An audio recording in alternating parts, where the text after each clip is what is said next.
Hello and welcome to another one of Zach Panther's reviews, and today we are going to be reviewing the Sideshow Collectible Mumm-Ra.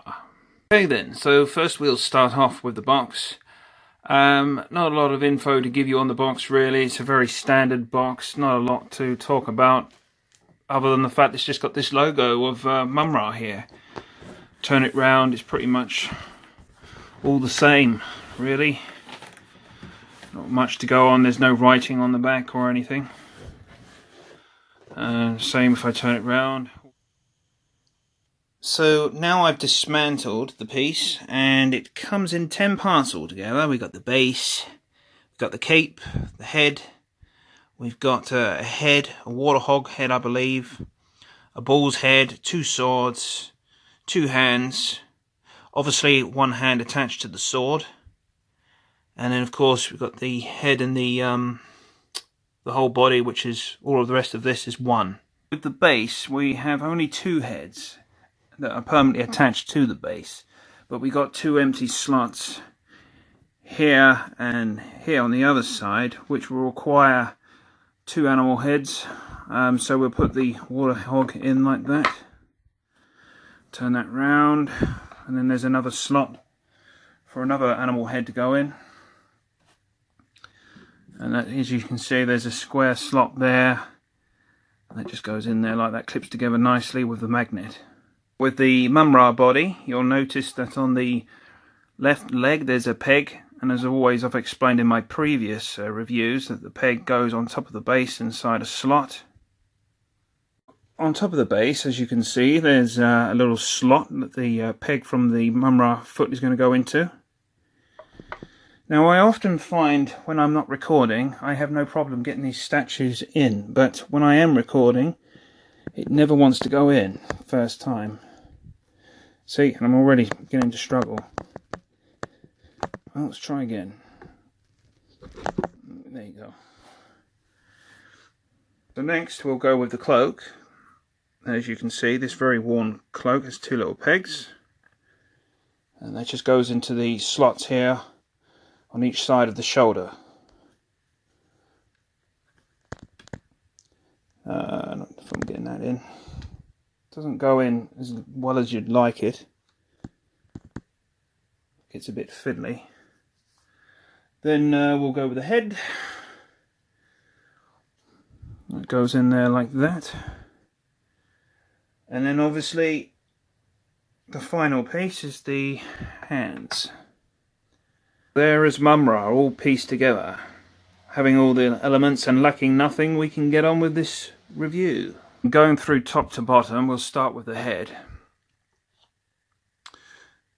It's a very nice, grim looking face. And I mean nice by good sculpt.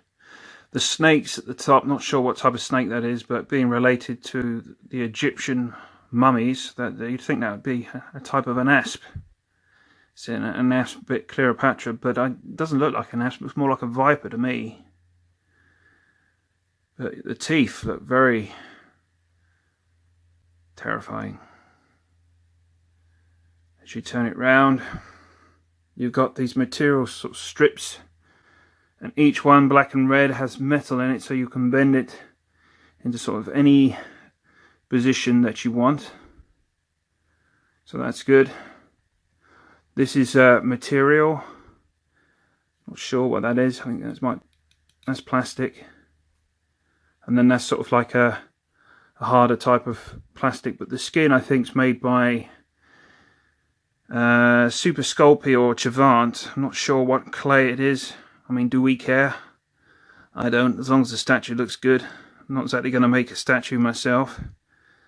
And that's obviously bandages, but I don't think that's material. I think that's just sculpt. I didn't mention earlier that Mumm-Ra's right hand, you have another option for a hand, and that is if we remove this hand and then place the hand with the sword attached.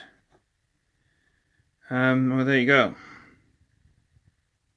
But I'm not sure if I prefer it like that. I seem to remember Mumm-Ra just using his hands in combat, and I don't recall of him ever having a sword.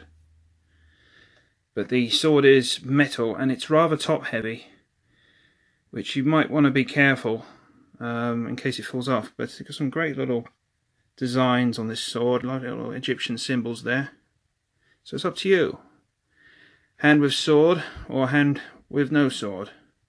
You may know more about this statue than I do, but I don't get this. I mean, there's a sword here that has a peg like it's supposed to go into something.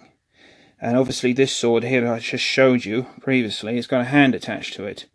Now, what are you supposed to do? You're supposed to pull this sword out, because I'm telling you, I've pulled relatively hard and that won't come out. And I thought that was just supposed to slot in there, so I have no idea where that goes. But I pulled quite hard, and I didn't want to pull any harder, otherwise I didn't want to break it. But yeah, some very good sort of like battle damage on the swords. So I bought this Mumm-Ra from the Sideshow Collectible website, and I thought, the moment I saw the picture of it, I thought, I've got to have this. But then when I saw Lino, I wasn't as pleased. I thought Lino should be bare-skinned, because he looked bare-skinned in the actual 80s cartoon that I was brought up on. But the actual later version, I think he probably looked a little bit more furrier, but that's the sort of concept that Sideshow decided to go with some fur, and I didn't like that, and it was also the pose of Lino I didn't like, so I was very disappointed overall. Let's go into the more sort of like essential details. Let's have a look at that Mumm-Ra logo with the two snakes. Kind of reminds me of Conan the Barbarian, actually. Snakes? Did you say snakes? Snakes coming together, facing each other, but they're one. We have a bit of a side view now, but the symbol here is plastic, transparent plastic, but that feels metal. And you obviously got bandage strips coming down. Great detail if you're into these kind of things. If we turn that round and get a little bit of a side view, I mean, you got metal armbands here. Great muscle definition on the arms. We've got a vein. And then obviously we got bandages. But that's material. Oh no, it's not. I'm not sure. Do you know what? I can't even tell if that's sculpted in or if that's material. I think that's sculpted in. But you got metal armbands. You got braces there. Nice detail. If we look at the groin sort of area, the loincloth with great sort of Egyptian symbols there yet again. Trying to zoom in a little bit. And underneath that there's a linen sort of kilt, and then more bandages, but that is definitely sculpt work. I'm not sure what it is. Either way, it looks good. We got great muscle definition on the legs, and then obviously we've got greaves here on the ankles, and then obviously more bandages on the ankles and feet there. But yeah, the actual base, you've got like a miniature cliff edge coming out of a cauldron there, and it's very detailed. And as you can see, the purple liquid and the bubbles and the shine, it looks very real like. Very good, the details. Let's get closer in. I mean, look at it. It's got a nice shine sort of texture on this. But on the base is also good. The detail of a crocodile there. I mean, is that a crocodile or not? No, it's a crocodile. If it's from Egypt, that would be a crocodile. And then that is a ball. And what's that? An eagle? Well, no, actually, it looks like a dodo, if I'm perfectly honest. And then we'll turn it round. And then we've got a warthog.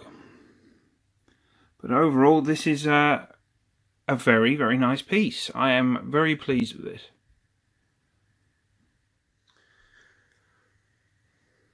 So let's look at the statue from behind, and we'll have a good little look at the cape, because I haven't really mentioned that yet.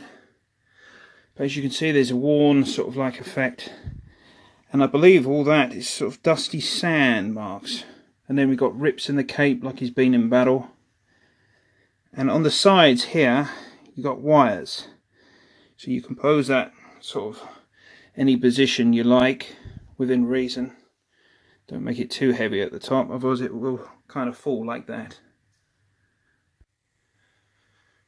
So, going by this overall review, I'm going to give you my personal score. I'm going to give this statue, I think I'm going to give it a 9 out of 10. I am tempted to give it a 10 out of 10 because of the detail and the great base. But the reason I'm not going to give it a 10 because it's not 100% accurate to the cartoon. This is a more sort of upgraded, more detailed version of Mumm-Ra. And I suppose you could argue that's a good thing, but for me, I'd rather it be more like the cartoon. But it is a great statue, so I hope I've tempted you into getting your bank cards out and ordering this statue off Sideshow Collectibles. But thanks for watching my review, and I hope you enjoyed it and I wasn't too boring. And thanks for watching. Until next time.